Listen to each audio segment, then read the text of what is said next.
भी हो रहा है वो तुम्हारी पूरी ज़िंदगी नहीं है। हाँ, मे बी तुम्हारा दिन आज बुरा गया होगा, हाँ किसी ने तुम्हारा दिल तोड़ा होगा, हाँ मे बी तुम उस एग्ज़ाम में फेल हो गए होगे, but just see this image, the yellow circle you are seeing, this is your whole life. ये तुम्हारी अभी पूरी एंटायर लाइफ जो बची है, जो तुम्हारी होने वाली है, हैपनिंग्स हैं जो भी। And the black dot you are seeing, ये वो है जो तुम अभी जी रहे हो, तुम्हारा प्रेजेंट। समझे? वो एक एग्ज़ाम, एक ब्रेकअप, एक फेलियर तुम्हारी एंटायर लाइफ डिसाइड नहीं कर सकता है।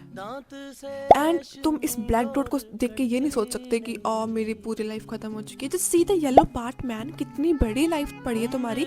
एक सिंगल इंसिडेंट से, एक सिंगल डे खराब हो जाने से ये मतलब नहीं होता कि पूरी एंटायर लाइफ तुम्हारी खराब हो गई है। तुम्हारी लाइफ ना इस डॉट से बहुत बड़ी है। सो जस्ट कीप की रंगत उड़ने लगी